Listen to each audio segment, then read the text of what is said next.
Padre, yo te pido, Señor, que tu Espíritu Santo tome control, como siempre lo hace en nuestras vidas, en cada uno de nuestros servicios, para gloria y honra de tu nombre. Que pueda arar en nuestros corazones, Señor, para que la palabra dé fruto al 100 por 1 y de esa forma podamos crecer y llevar un fruto abundante en nuestra vida para gloria del Padre, el Señor Jesús. Padre, para que si así seamos, Señor, una iglesia productiva en este mundo perdido y caído, Señor, que cada día se abalanza más hacia las tinieblas, Señor, y hacia la perdición. Señor, que podamos así ser la sal en el mundo que este mundo necesita, Señor. Amén. Bien. Hoy vamos a comenzar una serie de mensajes nuevos. Y hoy día, pues, en esta generación de creyentes, en esta generación que representa hoy día la iglesia, el Señor, pues, está allí, sí es cierto, hay una práctica, hay una fe, pero algo que es preocupante es que muchas veces la fe es el cristianismo, los principios bíblicos, la actitud de Dios de bendecir a su pueblo es simplemente un medio para alcanzar un objetivo personal o humano. Pero mirando la Escritura vemos que si bien es cierto el cristianismo, el Evangelio es lo que Dios usó para acercar y reconciliarse con la humanidad, no queda solamente allí este punto. Y yo quiero que vayamos a Isaías 43. Yo sé que a lo mejor es un pasaje que es conocido porque en Isaías hay bastantes pasajes hermosísimos que son muy esperanzadores para cada uno de nosotros. Pero en el verso 7, después de esas poderosas palabras de que vas a pasar por el fuego y no te vas a quemar, después que dice que vas a pasar por grandes inundaciones y no te vas a ahogar porque el Señor está contigo y todo aquello, que son palabras hermosísimas que a lo mejor a usted y a mí nos las han dicho en algún momento determinado de nuestra vida por algún mensaje de texto para darnos ánimo y todo esto. Pero realmente hay un verso dentro de este contexto. Voy a leer la Nueva Biblia Viva, que nos dice algo muy interesante y realmente es la razón del por qué vas a pasar por el fuego y no te vas a quemar, la razón del por qué vamos a realmente a pasar por grandes inundaciones y no nos vamos a negar o no nos vamos a ahogar. Y es lo que realmente le da sentido a nuestra vida y a la razón de inclusive por qué pasamos por circunstancias adversas, negativos, o por qué disfrutamos los momentos agradables para nosotros. Porque en el verso 7 el Señor deja en claro la razón del por qué todas estas cosas, y una vez más nos lleva al centro de todo lo que es la existencia de la raza humana, y es lo que de cierto modo esta generación tiene la brújula un poquito desviada. Porque si bien es cierto que muchos viven para Dios, hacen las cosas para glorificar su nombre, pero no es suficiente. El Señor no desea solamente que su pueblo le dé gloria por lo que hace. No, esto va mucho más allá. Y en el verso 7, el Espíritu Santo, por medio del profeta Isaías, dice: vendrán todos los que me invocan como su Dios. Pues para gloria mía los hice, yo los creé. Aquí hay una gran y poderosa verdad revelada, que la vamos a cotejar en el Nuevo Testamento, que dice que para gloria mía los hice, yo los creé. Es decir, la razón, entonces, del por qué en toda circunstancia es para que en toda circunstancia los que han sido llamados por Él, los que fueron creados por Él, los que invocan su nombre, le glorifiquen. Claro que sí. Pero en Efesios 1:11 ahora, vamos a la Reina Valera contemporánea. Aquí vemos pues una armonía de esta declaración doctrinal. Y el apóstol Pablo viene hablando a los efesios de la razón y el por qué Dios hizo el plan de salvación, el Evangelio, porque Jesucristo murió. Y si usted estudia bien ese contexto, usted se va a dar cuenta que siempre apunta hacia sí mismo. Y en el verso 11, pues es una declaración directa a esto que les estoy comentando. Y aquí dice el apóstol Pablo: en él, asimismo, participamos de la herencia, pues fuimos predestinados conforme a los planes del que todo lo hace según el designio de su voluntad. Y en el verso 12 dice, pues, para que manifestemos su gloria.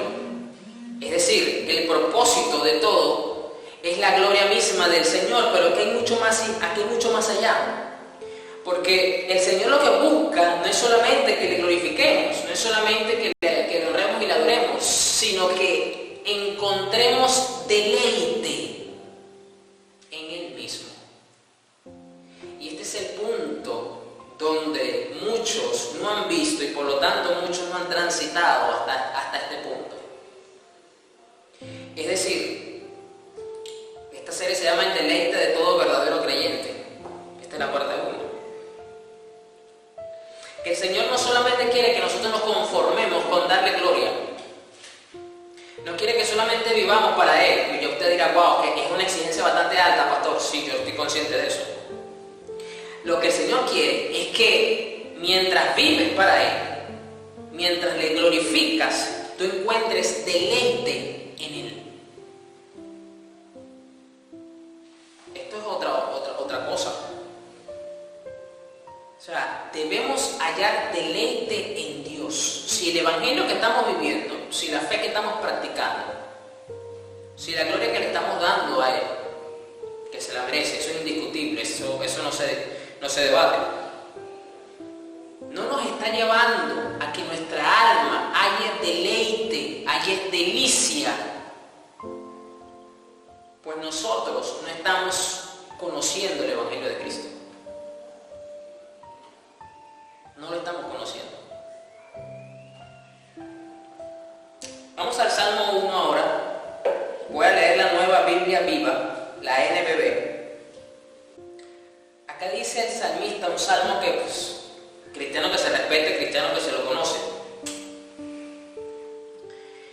Dice acá: dichosos todos aquellos que no siguen el consejo de los malvados, ni se detienen en la senda de los pecadores, ni cultivan la amistad de los blasfemos, sino que se deleitan en la ley del Señor.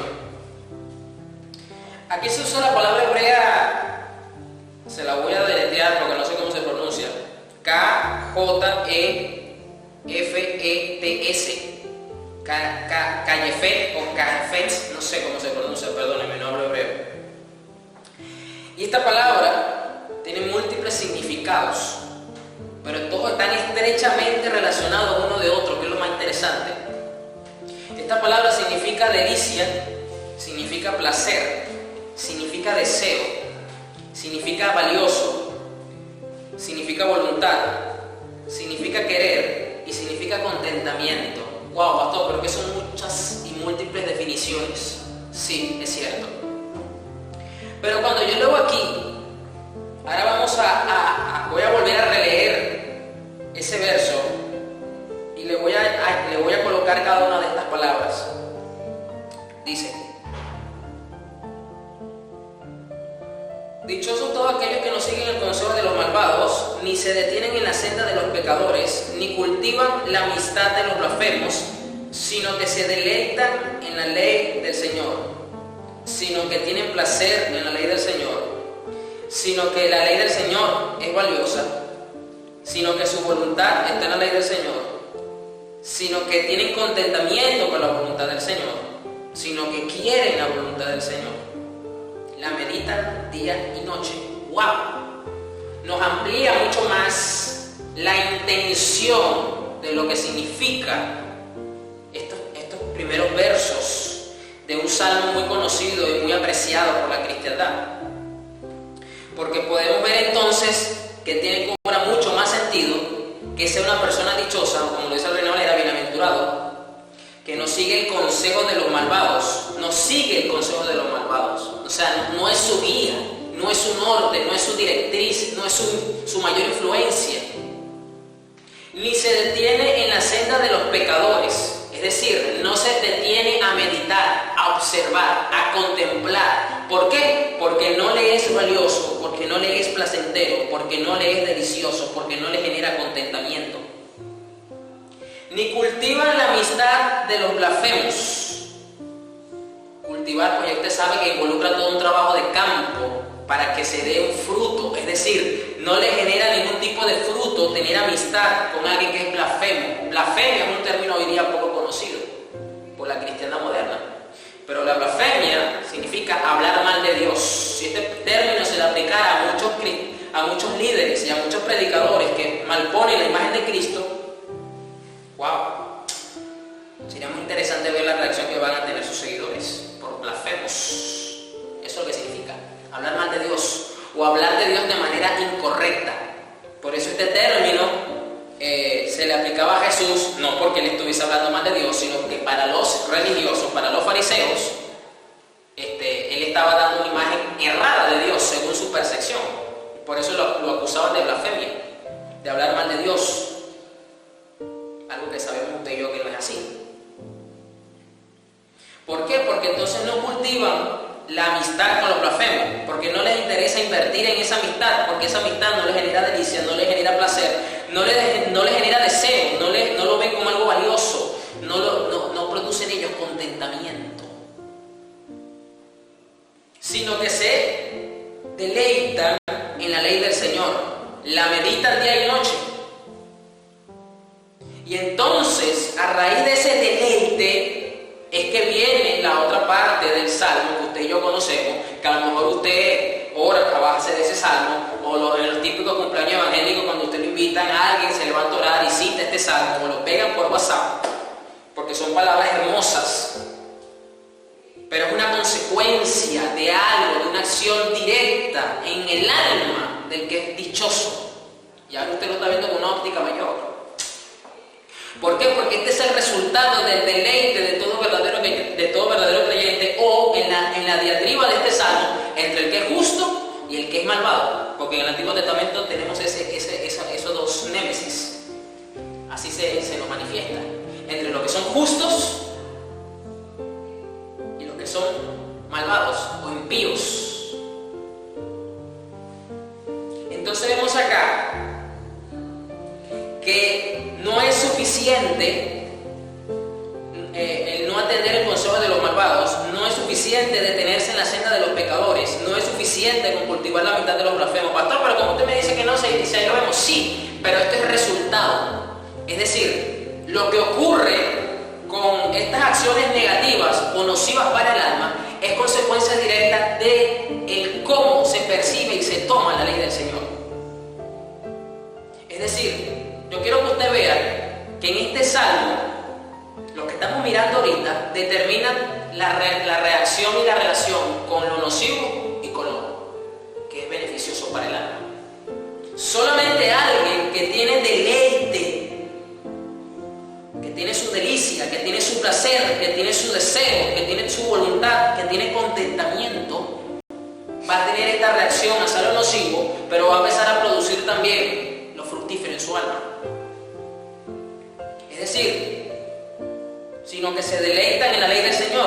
Yo pregunto, es una pregunta reflexiva, pero mire cómo el Señor me la permitió formular. Si la Biblia es en donde está mi delicia, tengo el deseo de leerla porque la considero valiosa, me trae contentamiento y afecta mi voluntad, deseo entonces obedecerla. Mire cómo estoy conjugando todos los significados de esta palabra. Sino que se deleita en la ley del Señor, la medita día y noche. Es decir, no vamos a poder meditar en la ley del Señor si primero no la hemos convertido en nuestro deleite, en nuestra delicia, sino en nuestro callefets. Por eso es que esta serie se llama El deleite de todo verdadero creyente, pero yo tengo que ver que esto no solamente se queda aquí. Estamos solamente mirando esto en un contexto basado en el Salmo 1. Y luego continúa el salmista diciendo, ¿qué nos dice el salmista?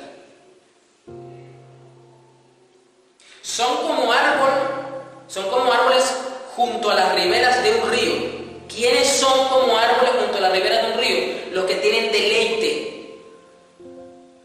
Esos son los que son como riberas, que no dejan de dar delicioso fruto cada estación. Fíjense lo interesante, que por tener un deleite en la ley del Señor, va a producir un fruto delicioso.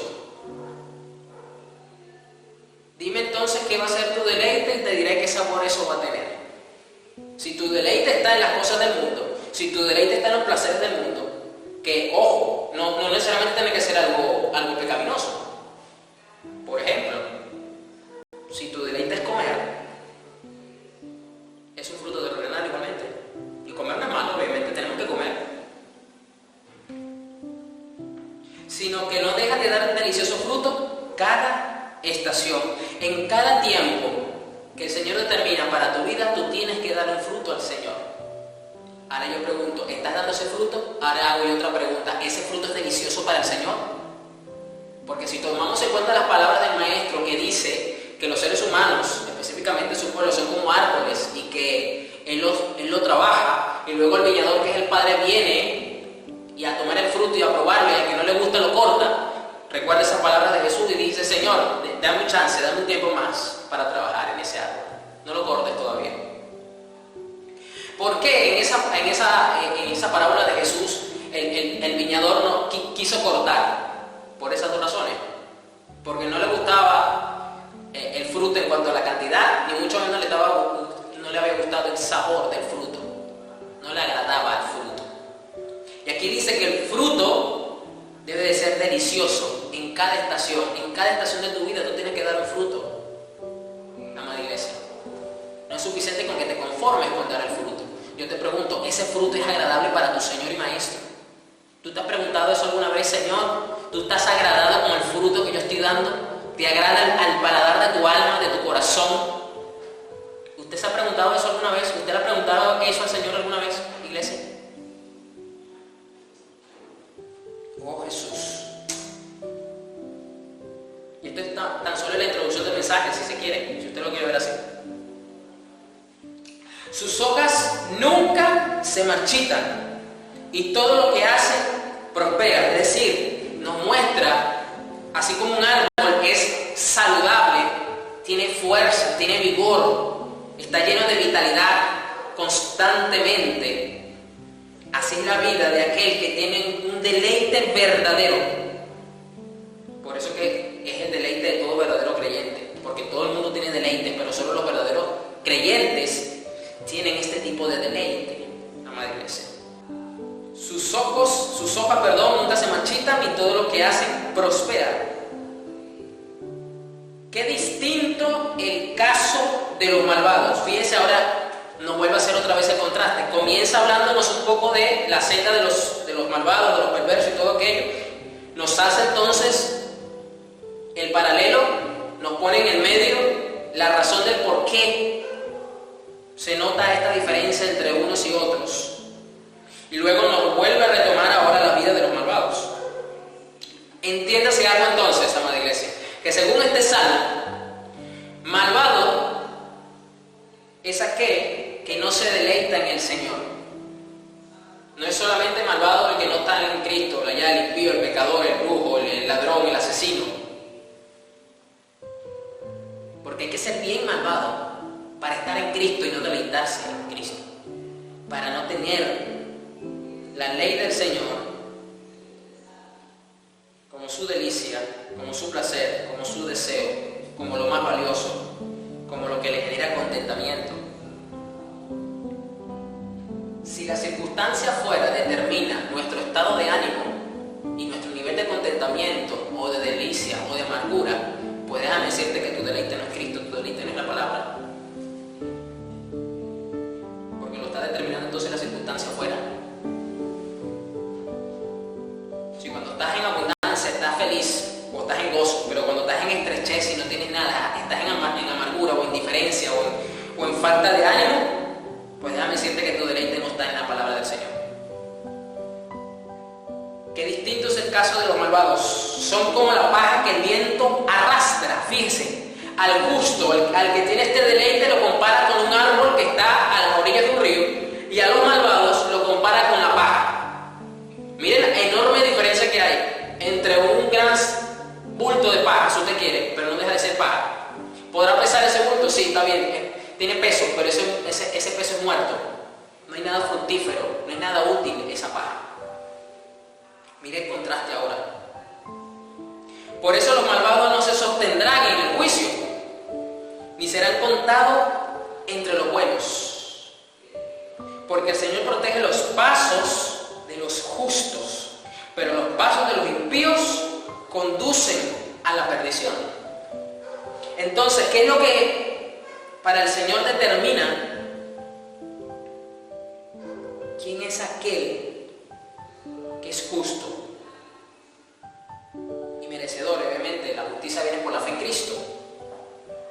Y por lo tanto, si así ha sido, debemos de tener nuestro deleite verdadero en el Señor, en la ley. Esto es tan solo pues para que entremos un poco en contexto de lo que es el deleite de todo verdadero creyente, que si como bien lo vimos al principio, vendrán a él todos los que lo invocan, pues para gloria mía los hice, yo los creé. Y en Efesios pues nos dice que Dios hace todo con los predestinados según el beneplácito designio de su voluntad. Lo que el Señor quiere es que nosotros hallemos deleite en Dios mismo. Ese es el detalle. Por eso que no se trata de ir al cielo. Se trata de que tú halles deleite en el Dios del cielo, amada iglesia. Porque lo que te va a dar deleite no es lo hermoso, lo espectacular que el cielo sea, sino es el Dios que está en el cielo. Porque se trata de Dios. Se trata de la persona de Jesús, no del lugar donde Él se encuentra. Porque si usted le pregunta hasta a los pecadores allá afuera, que si quieren ir al cielo, obvio que toditos te van a decir que sí. Muy pocos te van a decir que no, puede que te troleen, que te bromeen diciéndote que no, que ellos prefieren irse al infierno.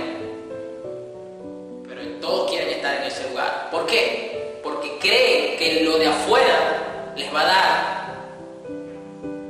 deleite, lo bello, lo hermoso de cómo se lo llegasen a imaginar. Pero ninguno de ellos va a querer estar presente cuando Dios esté presente. Porque Dios no es su deleite. Dios no es su deleite. Pero para nosotros sí. Por eso que para los justos, la santidad de Dios, la justicia de Dios, es un deleite para nuestra vida. No es una carga, no es un problema, no es un fastidio, no es algo que te abruma, no es algo que fastidio me tengo que santificar, porque tú te empiezas a deleitar en lo que Dios se deleita, porque tu deleite es Dios. Oh Dios, Señor, ayúdame, Espíritu Santo.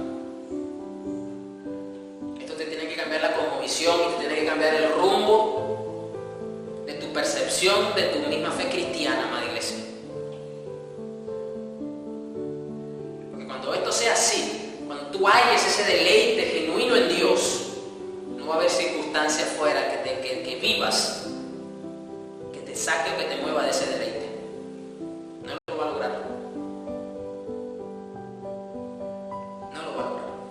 Ahora yo voy a formular una pregunta, y esto es lo que vamos a desarrollar en esta primera parte de este mensaje. ¿Qué ha hecho Dios para que nosotros logremos deleitarnos en Él? ¿Qué ha hecho Dios? Usted dirá, bueno, pastor, pero esa pregunta lo ha hecho todo. Pareciera innecesario responder esta pregunta o siquiera formularla. Pero es necesario formularla porque es en la palabra que nos vamos a centrar, como siempre. ¿Qué ha hecho Dios para que nosotros logremos deleitarnos en Él? Pues vamos a responderla y vamos al Salmo 19:1. Vamos a mirar la primera parte de esta respuesta a esta pregunta. Y usted va a entender lo importante que era hacer esta pregunta. Lo primero que ha hecho Dios para que nosotros logremos nuevamente deleitarnos en Él es, número uno, se reveló a nosotros, es decir, a la raza humana. Salmo 19:1 dice: los cielos proclaman la gloria de Dios y el firmamento despliega la destreza de sus manos. Día tras día no cesan de hablar, noche tras noche lo dan a conocer. Hablan sin sonidos ni palabras, su voz jamás se oye. La creación misma, curiosamente, comienza diciendo que un día le dice al otro día que se hablan del Dios que los creó. Y luego nos dicen que es que hablan sin palabras. Mucha sabiduría aquí hay. Los cielos proclaman la gloria y el firmamento. Y día tras día, noche tras noche, lo dan a conocer. La creación entera misma habla de Dios. A través de ella, nuestro Dios, nuestro Señor, se ha revelado a nosotros. Por eso que podemos contemplar la creación, no para adorarla, porque toda ella nos apunta a ese Creador. Por eso que es ilógico o es insensato pensar que la ciencia o la fe no tiene ningún tipo de armonía. Muchos grandes científicos de la historia fueron creyentes devotos, muchos de ellos.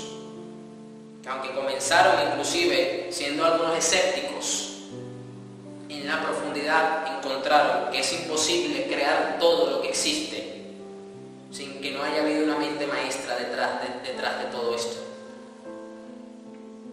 Eso es lo que muchos que tienen su confianza puesta en la ciencia no reconocen o se hacen de la vista gorda. Que muchos de sus líderes fueron creyentes devotos y llegaron a esto.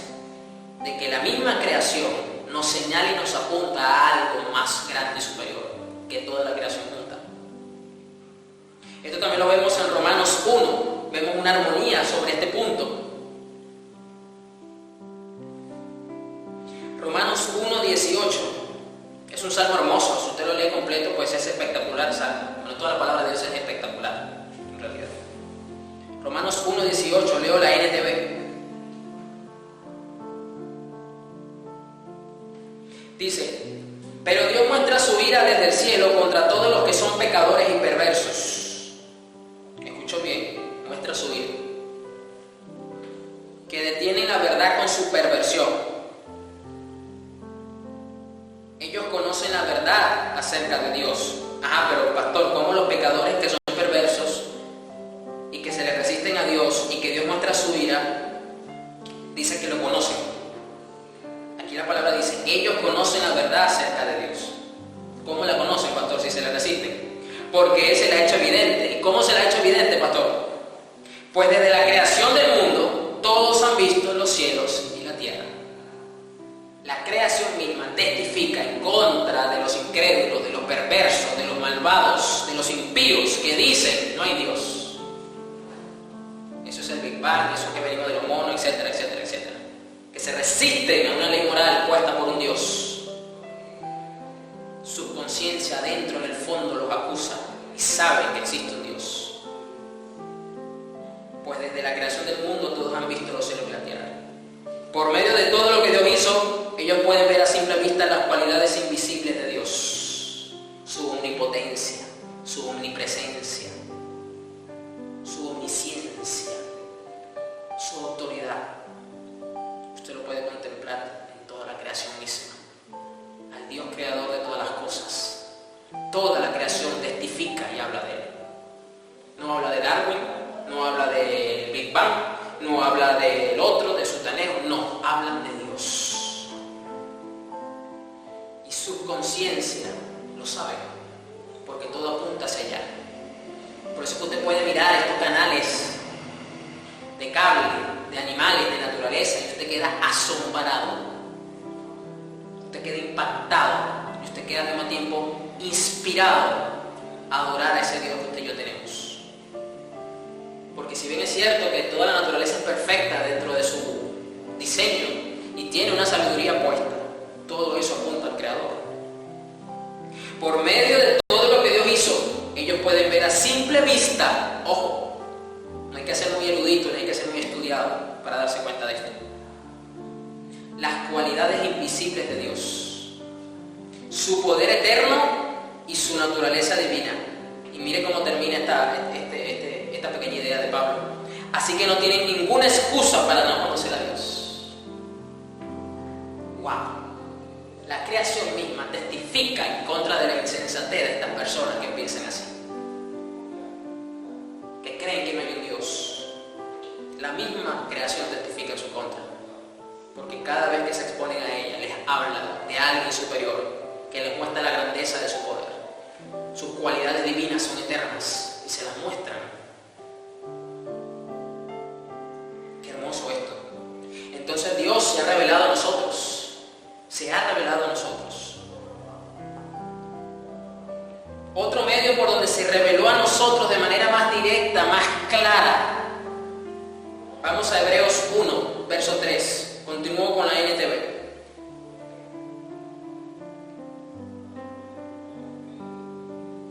¿Qué ha hecho Dios? ¿O qué otro medio usó Dios para que logremos deleitarnos en Él? Bueno, se reveló a nosotros por medio de la creación misma. Hebreos 1.3, la Nueva Traducción Viviente, que lo más interesante de ese capítulo de Romanos 1, en estos tiempos del libertinaje que estamos viviendo, con aquello de que hay que darle derecho a las minorías, sobre todo en el ámbito sexual, dicen que precisamente por resistirse y negar esas verdades, Dios ha permitido que caigan en inmoralidades sexuales terribles. Ahí lo dice más abajo. Pero hablando en Hebreos 1.3, dice el escritor: el Hijo, hablando de Jesús, irradia la gloria de Dios y expresa el carácter mismo de Dios y sostiene todo con el gran poder de su palabra. Sostiene todo con el gran poder de su palabra. Después de habernos limpiado de nuestros pecados, se sentó en el lugar de honor a la derecha del majestuoso Dios del cielo. Por medio de Jesucristo, el Padre se nos reveló a nosotros, los redimidos, su pueblo, su iglesia, para que le conozcamos en su carácter y conozcamos su gloria, iglesia. Por lo tanto, a este punto, tu comunión, tu relación debe de llegar. No debes conformarte solamente con conocerle, no debes conformarte solamente con ser testigo presencial del poder sobrenatural de Dios. Tienes que deleitarte en Él, iglesia. Te tienes que deleitar. Tu alma tiene que tener mayor deleite en Jesús, en Dios mismo. Porque aquí el mismo escritor nos dice que el Hijo irradia la gloria de Dios y expresa el carácter de Dios mismo. Y que después de habernos limpiado de nuestros pecados, se sentó en el lugar de honor a la derecha del majestuoso Dios en el cielo. Si bien es cierto que se le está dando preeminencia a Jesús, porque es en Jesús que vemos al Padre, todo este texto habla de nuestro Padre celestial. Por medio de Jesús se nos reveló a nosotros de una manera única, que cambió totalmente la relación de Dios con el hombre. Porque si usted lee las oraciones que hacían los devotos antes de Jesús, era siempre hacia Señor, Dios, Creador, Rey, Todopoderoso. Pero cuando Jesús vino, vosotros oraréis así: Padre nuestro, Padre nuestro. Que ni los ángeles tienen semejante privilegio.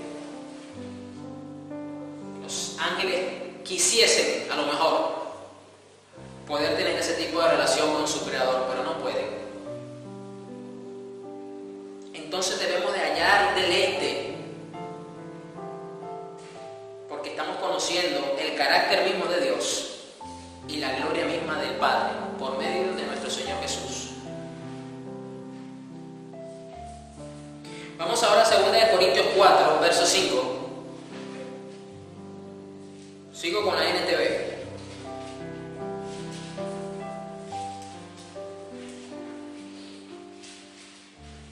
Segunda de Corintios 4, verso 5. ¿Qué nos dice el apóstol Pablo? Dice: como ven, no andamos predicando acerca de nosotros mismos. Predicamos que Jesucristo es Señor y nosotros somos siervos de ustedes por causa de Jesús. Pues Dios, quien dijo que haya luz en la oscuridad, hizo que esta luz brille en nuestro corazón para que podamos conocer la gloria de Dios que se ve en el rostro de Jesucristo. La razón de que tú hayas salido de las tinieblas a la luz es para que conozcas a Dios el Padre por medio de Jesús. Y yo sé que usted ahorita a lo mejor está pensando, claro, Jesús dijo, el que ha visto al Hijo ha visto al Padre. Exactamente. Pero no se trata solamente de que te enfoques en Jesús. Tienes que ir al Padre, amada iglesia. Porque aquí está claramente establecido que si estamos conociendo a Jesús como debe ser, eso nos va a llevar al Padre. Pues quien dijo fue Dios. El que dijo fue Dios, que haya luz en la oscuridad. Hizo que esta luz brille en nuestro corazón. ¿Para qué? Aquí lo dice la respuesta. Para que podamos conocer la gloria de Dios, para que podamos conocer la gloria del que dijo: hágase la luz en medio de las tinieblas, o sal de las tinieblas la luz, que se ve en el rostro de Jesús. Entonces, por medio de Jesús, conocemos, logramos hallar ese deleite. Usted dirá, pero pastor, pero hay gente que sabe que existe un Jesús. Lo atacan, saben que es el fundador de la fe cristiana, saben que existe una creación, pero igualmente se le sigue resistiendo, pastor. Entonces esta gente no halla deleite en Jesús, no halla deleite en el Padre, por lo tanto no tiene un verdadero deleite y su alma sigue siendo seducida por los placeres de este mundo, por lo que este mundo ofrece. Es verdad. Por eso, lo otro que hizo Dios para que nosotros hallásemos ese deleite en Él, y que eso va a definir totalmente nuestra vida, la trastoca para siempre. Es la segunda parte de lo que Dios hizo. Que recuerde la pregunta que le formulé. ¿Qué ha hecho Dios para que nosotros logremos deleitarnos en Él? Ya vimos la primera, que fue que se reveló a nosotros. Pero evidentemente para lograr hallar ese deleite genuino en nuestra alma, en nuestra vida, que afecta a nuestra psiquis, afecta hasta nuestro cuerpo, porque este cuerpo tiene deleites, pero solamente un deleite superior y mayor puede opacar el deleite que produce la carne, que produce el cuerpo, porque sabemos que hay deleites en el cuerpo que son fuertes, que son intensos, y entonces se necesita un deleite mayor para opacarlo, para aplastarlo inclusive, aunque esos deleites sean lícitos. No estoy hablando solamente de deleites ilícitos, pero muchas veces los creyentes pueden ser esclavos de deleites lícitos en su vida, es decir, que no son pecaminosos, que no son contrarios a. ¿Qué fue lo otro que hizo el Señor entonces? Nos redimió para sí mismo. Esto parece como que redundar, pero cuando usted escuche detenidamente según la Escritura, usted se va a dar cuenta que no es cualquier cosa lo que hizo Jesús. Nos redimió para sí mismo. Uno, entonces, lo que hizo Dios primero fue revelarse a nosotros, y número dos, más directa, específica y detalladamente, nos redimió para sí mismo. Tito 2, la NTV. Usted sabe, nosotros somos los que invocamos su nombre, para gloria mía los hice.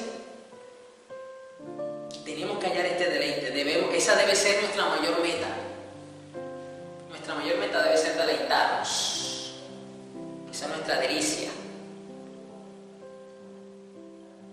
Tito 2, verso 13, dice el apóstol Pablo en esta epístola: mientras anhelamos con esperanza ese día maravilloso en que se revele la gloria de nuestro gran Dios y Salvador Jesucristo, Él dio su vida para liberarnos de toda clase de pecado, para limpiarnos y para hacernos su pueblo, totalmente comprometidos a hacer buenas acciones.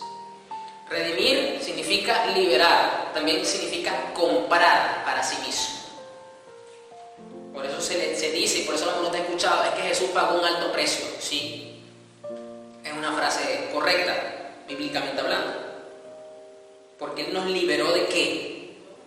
de toda clase de pecado, nos limpió para hacernos su pueblo, totalmente comprometidos a hacer buenas acciones. Esta imagen que a lo mejor usted la encuentra en los programas de televisión de animales, donde un grupo de personas, ya sea porque son rescatistas, ya sea porque se dedican a esto, o sea porque sintieron compasión por un animal que estaba en cautiverio, lo compra o hace toda una proeza para sacarlo de esa opresión y dejarlo, porque es un animal que necesita libertad.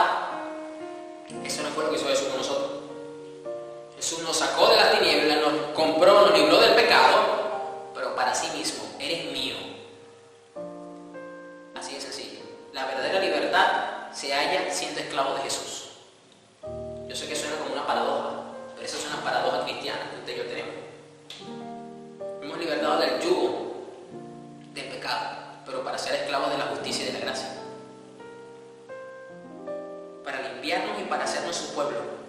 Fíjense que siempre enfatiza la exclusividad de Dios. Mío, mi pueblo, los limpié para mí, los liberté para mí.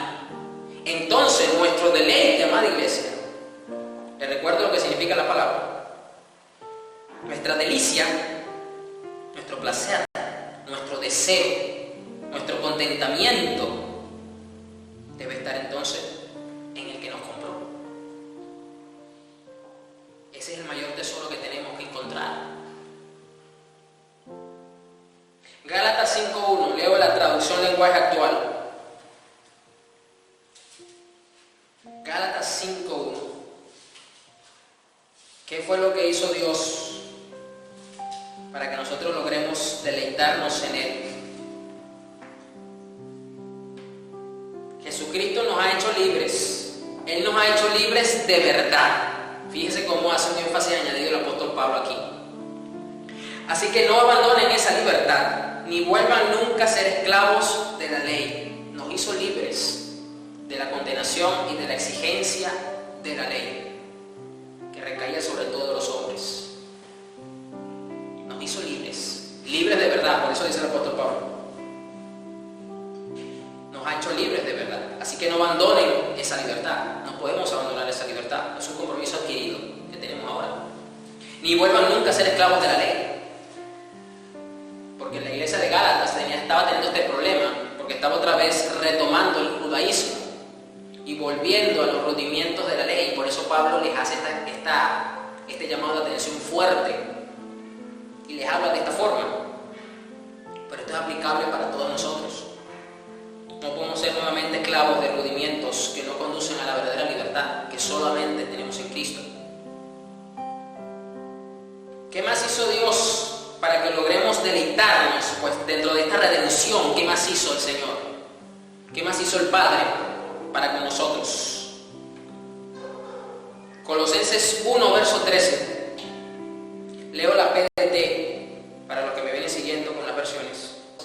Dios nos rescató del poder de la oscuridad y nos hizo entrar al reino de su Hijo amado. Aquí dice nos rescató del poder de la oscuridad. Otras versiones dicen nos rescató de la autoridad del infierno. Otras versiones dicen nos rescató de la potestad de las tinieblas. Y todos son sinónimos que tienen una implicación. Nos sacó del poder de las tinieblas, del infierno mismo. Ya Satanás no tiene potestad, autoridad, poder, dominio. No tiene el yugo sobre nuestra vida. ¿Y por qué lo hizo? Y nos hizo entrar al reino de su Hijo amado. Nos redimió. Somos libres de la influencia satánica. Eso Satanás solamente lo que puede fastidiar y puede hacer lo que el Señor le permite en contra de su iglesia en el momento que el Señor lo permita. No tiene de otra.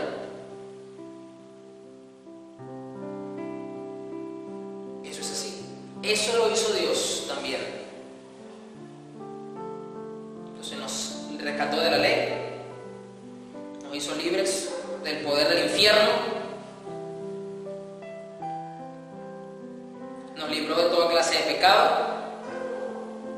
Y aquí lo vamos a enfatizar, Romanos 6, verso 18, Nueva Biblia Viva, la NBB. Ya están libres del pecado y han pasado a servir a la justicia. Pastor, pero yo todavía siento inclinaciones en la carne, yo todavía siento que hay pecados que me seducen. Eso es diferente, esa es la lucha espiritual que tú siempre vas a tener. hasta que te vayas con Cristo. Porque el mismo apóstol Pablo dijo: ¿quién me librará de este cuerpo de muerte? Quiero hacer lo que es correcto, pero termino haciendo lo que no quiero. Porque hay una lucha que tenemos internamente, que es contra el pecado, pero ya él no te domina. Fuiste libre de ese yugo. Recuerde antes, cuando usted no estaba en Cristo, que cuando esos deseos, cuando ese pecado era estimulado, usted iba inmediatamente a satisfacer ese pecado. Y a usted no le importaba más nada, porque usted vivía para el pecado. Pero ahora, cuando esos deseos se manifiestan en ti, cuando ese pecado vuelve a ser estimulado de alguna forma, ya usted siente la presión, claro que sí. Usted siente que el grito del pecado: aliméntame. Pero es solamente eso, el grito del pecado. Ya tú no tienes obligación, deber, ni te sientes atraído o obligado a satisfacerlo. Porque fuiste libre de eso, de su yugo. Y han pasado a servir a la justicia. ¿Qué hizo el Señor entonces para que hallemos este deleite? Fíjense todo lo que era necesario para que usted y yo lográsemos encontrar un verdadero deleite. Miren todo lo que tuvo que hacer. Se tuvo que revelar a nosotros y nos tuvo que redimir. Y esa redención, miren todo lo que implica. Nos hizo libre del infierno, nos hizo libre de la ley, nos hizo libre del pecado. Y ahora nos hace libre de otro detalle. Ahí mismo en Romanos, 2 capítulos más adelante, Romanos 8. Leo la TLA. Todo lo que Dios tuvo que hacer para que hallásemos deleite en Él, para que hallásemos delicia en Él.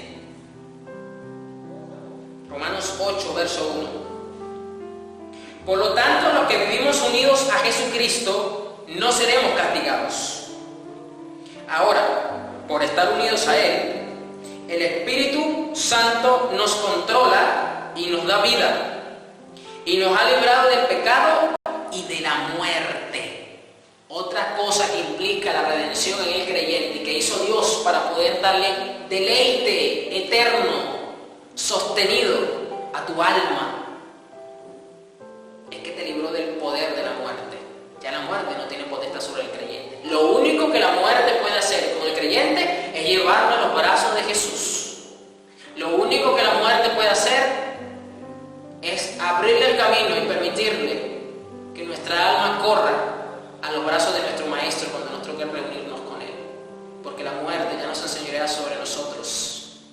No nos lleva ya a lugares de tormento para seguirnos castigando y darnos la paga por causa del pecado. Eso es lo único que la muerte puede hacer. Ya la muerte no asusta a la iglesia. Porque tenemos una esperanza eterna de gloria, de majestad. Esa redención también involucra entonces ser libertados de esta muerte, de las consecuencias de la muerte. Igualmente le vamos a pasar, porque sabemos que todo creyente, igualmente este cuerpo va desfalleciendo hasta que nos toque el momento de reunirnos con nuestro Señor. Pero esto lo hizo Dios, quitándonos los principales yugos y problemas que teníamos, que nos hacían ser esclavos de todo tipo de deleite terrenal, pecaminoso, vanidoso, de impiedad, que no es precisamente el deleite que hallamos como en el ejemplo que vimos en el Salmo 1,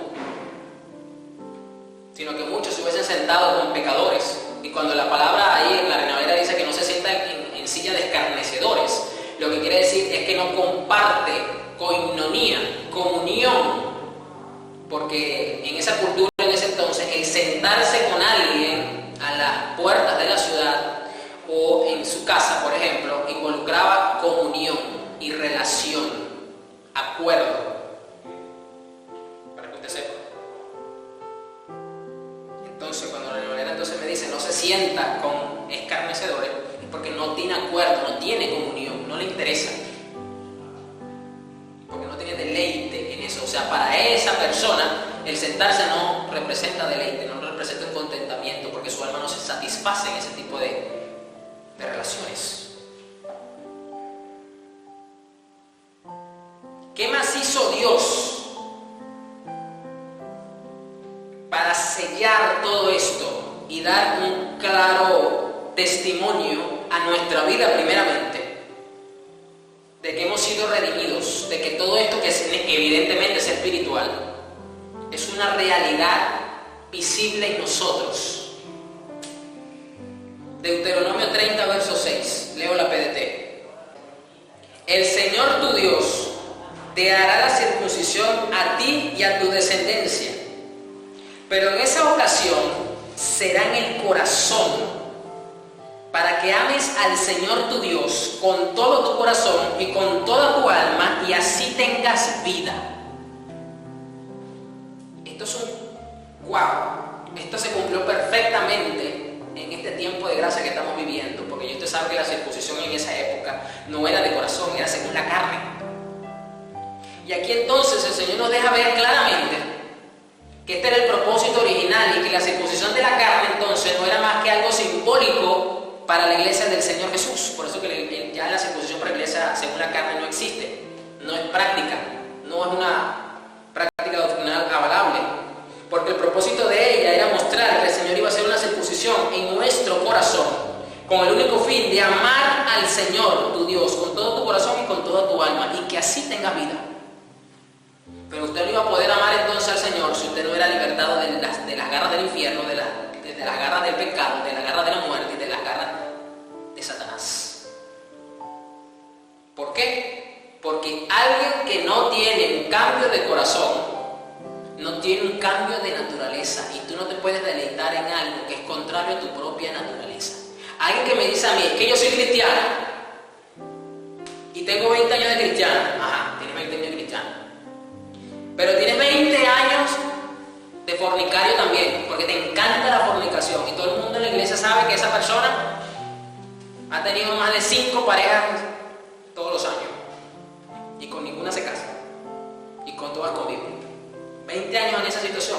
Pues déjame decirte algo: encuentra deleite esa persona en ese pecado, y ahí hay un serio problema. Porque si tú has recibido un cambio de corazón, tú has sido circuncidado por Dios en tu corazón, ya tú no vas a encontrar deleite en el pecado. Con esto no estoy diciendo que el creyente no pueda caer en el pecado, no pueda caer. La oveja puede caer en el pecado, pero solo los cerdos se deleitan y se revuelcan en el lodo. Esa es la verdad. Porque lo que define la redención es un cambio de naturaleza. Jesús hace algo, te quita el corazón y te pone otro. Y por eso tus prioridades, por eso tus deleites cambian. Tu carne se podrá satisfacer momentáneamente en el pecado, pero te vas a sentir peor que un trasto de basura en tu alma. Colosenses 2, verso 11. ¿Qué dijo el apóstol Pablo con respecto a esto? Mire, interesante. Y recuerda que estamos hablando con un hombre que era de la tribu de Benjamín, conocedor de la ley, que fue formado a los pies de Gamaliel, es decir, era experto conocedor de la ley mosaica, como él mismo se describe. Mire lo que le dicen los colosenses: cuando Cristo los liberó a ustedes del poder de su naturaleza carnal, fueron circuncidados con otra clase de circuncisión, hecha por Él y no por seres humanos. ¡Wow! El nacer de nuevo, el ser redimido, involucra un cambio de naturaleza, y eso es un cambio de corazón. Solo así el creyente va a encontrar deleite en Dios. Si un creyente no encuentra deleite en Dios, me hace formularme esta pregunta: ¿será que esa persona entonces verdaderamente es un creyente? Porque el fin mayor y la meta de todo aquel que ha sido redimido por Jesús es hallar deleite en Él, porque para sí mismo lo hizo, para sí mismo se le reveló a ellos, y para sí mismo los redimió, para que encuentren deleite en ellos. La NTV lee otra versión de Colosenses 2:11, porque este verso es hermosísimo, es muy revelador. Dice: cuando ustedes llegaron a Cristo, fueron circuncidados, pero no mediante un procedimiento corporal. Cristo llevó a cabo una circuncisión espiritual, es decir, les quitó la naturaleza pecaminosa. Tremendo. Hemos recibido una circuncisión, aquellos que hemos sido redimidos por Dios, y por eso podemos hallar deleite, contentamiento, delicia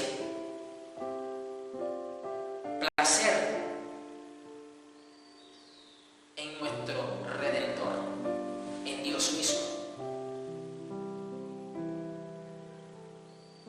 ¿Y qué hace eso entonces? Pues que este verso que usted y yo lo hemos leído bastante, a lo mejor lo hemos hasta compartido bastante, sobre todo pues en mensajes de texto y muchos otros, 2 Corintios 5, verso 17, cobra verdadero sentido. Porque esto que vamos a leer aquí no es posible que ocurra si no ha pasado esto que ya hemos visto. O sea, alguien que realmente ha sido redimido por el Señor, alguien que ha sido libertado de todas estas cosas que ya hemos visto, que ha recibido entonces una circuncisión espiritual y ha recibido un corazón nuevo, va a pasar por esto que dice el apóstol Pablo. Esto significa que todo el que pertenece a Cristo se ha convertido en una persona nueva. La vida antigua ha pasado, una nueva vida ha comenzado. Una nueva vida sin un corazón nuevo no es una nueva vida, porque tiene la misma naturaleza vieja. Lo que tienes ahora es una apariencia de piedad que dice ser evangélico y cumple con una disciplina religiosa. Pero si realmente es una persona nueva, es porque tiene una naturaleza nueva, porque tiene un corazón nuevo, porque ha sido redimido por Dios. No es suficiente con decir que es evangélico, porque si es así hasta el diablo es evangélico. Y solamente así la vida antigua ha pasado. Ya usted sabe, esto no quiere decir que los pecados pasados no quieran venir a fastidiar, no quieran venir a atormentar al creyente. Pero si esto ya no tiene potestad en su vida, el creyente se le va a hacer fácil vencer. Una nueva vida ha comenzado. ¿Por qué? Porque tiene una nueva naturaleza, un nuevo corazón. Entonces tiene nuevos deleites en su corazón. Y todo esto, escuchen, es un regalo de Dios, quien nos trajo de vuelta, escuchen, a sí mismo por medio de Cristo. ¡Wow! Todo es por Él y para Él. Pero entonces nosotros debemos de preguntarnos, ¿realmente nos estamos deleitando en Dios? ¿Realmente nuestra alma haya satisfacción, contentamiento, delicia en Dios? Porque este es el verdadero deleite de todo creyente.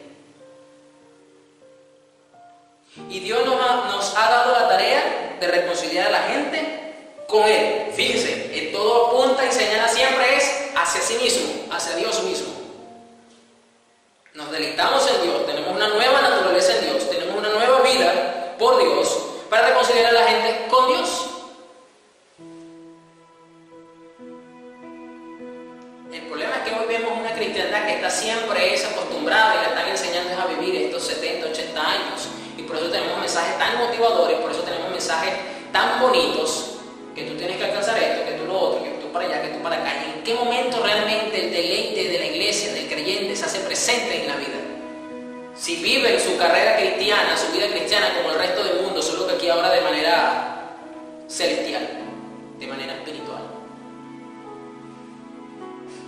Cuando nosotros realmente estamos hallando este deleite, amada iglesia, las cosas, los objetivos personales de nuestra vida te dejan de importar. Si lo logras o no lo logras, te da igual.